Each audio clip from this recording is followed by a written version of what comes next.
After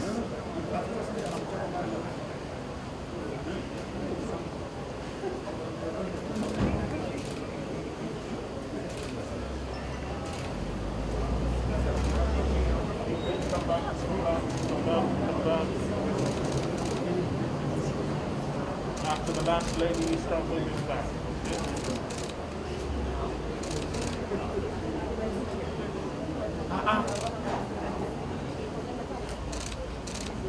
Okay, start moving back, pull it. Move back. Yes. Move back, give the man space.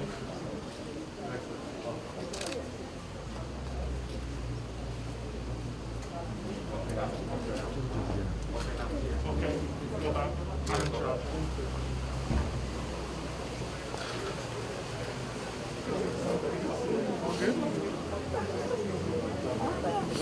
Yeah, where we live. No?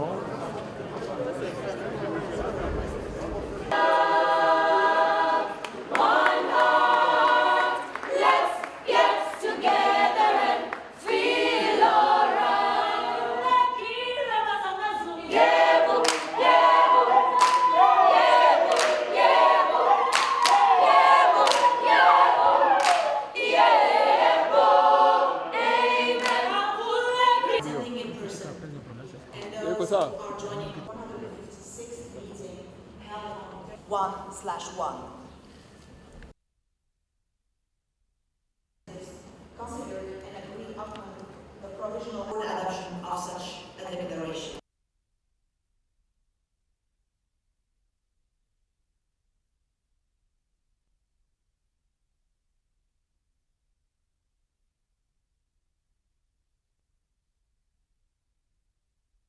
And on a solution-free world. In 1972, a thickened into a rope at guide ropes. Your Excellency President Uhuru Kenyatta, Your Excellency President Mohammed Buhari of Nigeria, Your Excellency, Madam UNEP, President and Commander-in-Chief of the Navy to UNEP, deeply honored to Your Excellency,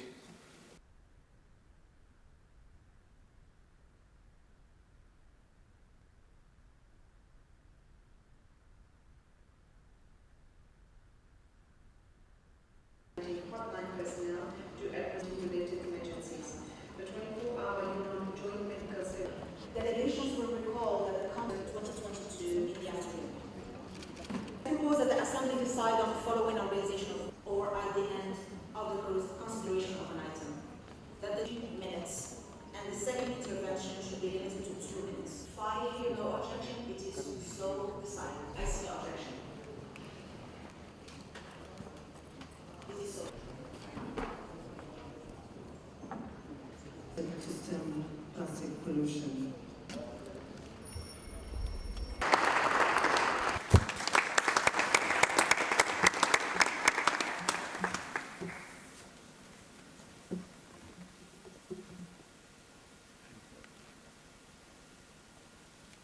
Director of UNEP,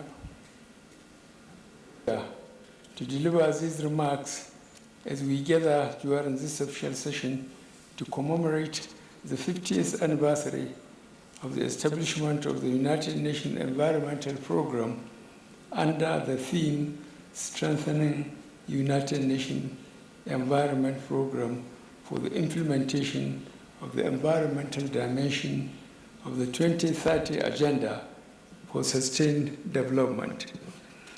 Your Excellencies, the United Nations Environment Programme 50 is a time to reflect on the past and envision the future. It provides the opportunity to bolster international cooperation and stimulate collective action to address the triple planetary crisis of climate change, nature and biodiversity loss, and pollution and waste. As we all know, no country or continent can address this global crisis alone. Each nation has a central role to play in protecting our people and planet.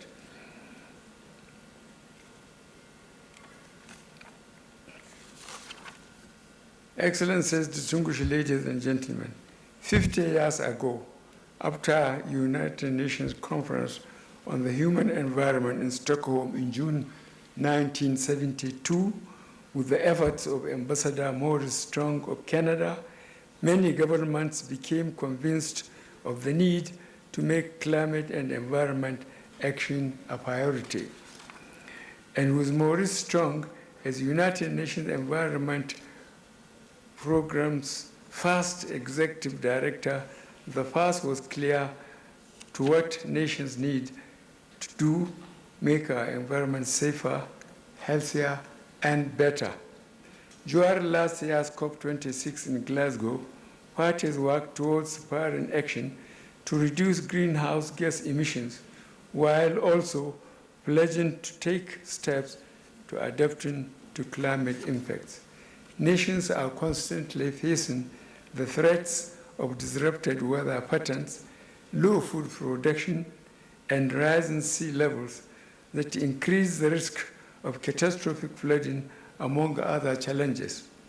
In that regard, Nigeria pledged to work with other countries in achieving the goals of the Paris Agreement, and in doing so has increased her conditional contribution to reduce greenhouse gas from 45% to 47%. Additionally, I outlined Nigeria's efforts and commitments towards transitioning to net zero ambition, which involve both environment and development-related plans. As we celebrate the 50th anniversary of United Nations Environment Program's existence, we laud the efforts of United Nations Environment Program and encourage broader action to outcome climate change, biodiversity, rising levels of pollution, and waste being three major crises threatening our planet. Notably, desertification and drought are threatening lives and livelihoods, which further underscores the need to boost biodiversity in ecosystem restoration. We thank the United Nations Environment Program for its role in reducing biodiversity loss and for being a major player in the global movement to slow deforestation, accelerate afforestation. We recognize that restoring key ecosystems is crucial to help combat climate change and achieve sustainable development.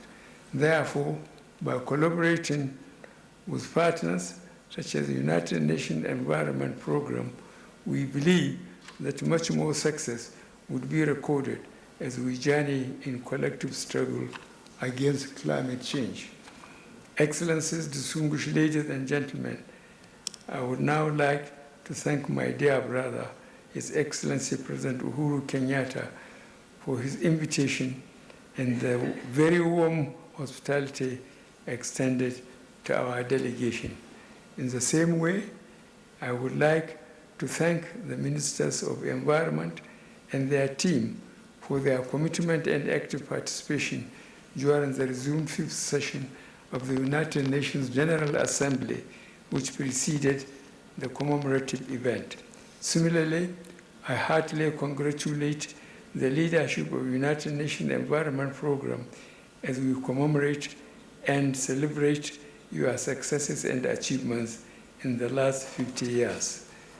I take this opportunity to urge redoubled collective efforts to improve and sustain climate action, nature action, chemical and pollution action, air, biosafety, disasters and conflicts, green economy, gender, oceans and seas, resource efficiency, water and youth education in order to save our planet and achieve the 2030 Agenda on Sustainable Development.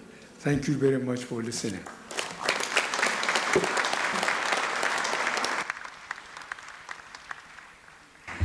Thank you to President Buhari of the Federal Republic of Nigeria for the compelling and comprehensive statement. Thank you very much. Excellent. Republic of Nigeria, Your Excellency, Dr. Mugwetsi Masisi. Was founded in 1972, the planet was already showing signs of buckling under the weight of humanity. UNEP offered the world a new way forward based on a vision for a better, healthier Earth built on the pillars of international cooperation. In the following decades, UNEP and its partners would work with member states to combat air pollution, restore the ozone layer, protect the world's seas, promote a green and inclusive economy, and raise the alarm about biodiversity loss and climate change. It has shown that multilateralism works and can deliver solutions for people and the planet. UNEP's science, policy work, coordination and advocacy has helped to right environment wrongs around the world and raise awareness of the critical importance of the environmental dimension of sustainable development. The work you do has never been more important. Humanity continues to wage a suicidal war against nature. Climate disruption, biodiversity and habitat loss, and pollution and waste threaten our societies and much of life on Earth. We know what needs to be done. First, we must protect the most vulnerable, who now number in the billions. We need scaled-up international cooperation to provide the financial and technical assistance that vulnerable countries and communities need for greater resilience. Donors and multilateral development banks should more than double the share for climate adaptation to at least 50% of climate finance by 2024. Second, the world must cut global emissions by 45% this decade to reach net zero emissions by 2050. This means no new coal and no coal finance. I was encouraged in Glasgow by the announcement of a renewable energy partnership with South Africa. We need equivalent coalitions for all countries that have pledged to get out of coal and that need technological and financial support. Coal needs to be phased out in OECD countries by 2030 and by 2040 everywhere else. And every sector in every country needs to decarbonize this decade, especially the energy and transportation sectors. Third, we must halt the extinction crisis. And that means having an ambitious and actionable post-2020 biodiversity framework to put us on a path of living in harmony with nature. And fourth and finally, we must drastically reduce chemical, plastic and solid waste pollution. That means tackling the drivers of environmental degradation, especially poverty and unsustainable consumption and production. I'm encouraged by the moves by the UN Environment Assembly to establish an intergovernmental committee to negotiate a legally binding global agreement on plastic pollution. We must also transform our financial and accounting systems so they reflect the true cost of economic activities, including their impact on nature and the environment. In all we do, we need to follow science and engage in multilateral action to make peace with nature. UNEP supports that science and facilitates multilateral action and partnership. I thank Kenya for hosting UNEP's headquarters over the last 50 years, making Nairobi the global hub for the environment. On this anniversary, let us reflect on the urgent tasks ahead. We are nearing a point of no return, and let our successes, such as the Montreal Protocol, give us inspiration for the huge efforts that are needed now to ensure these and future generations can live on a sustainable planet. UNEP, along with the entire United Nations system, will be central to those efforts. As we look ahead, let us grasp the opportunities of working together under an active, open and networked multilateralism. All countries have a crucial role to play in protecting people and the planet. I wish you a fruitful special session of the Environment Assembly, and I wish you every success in the important work to come. Thank you.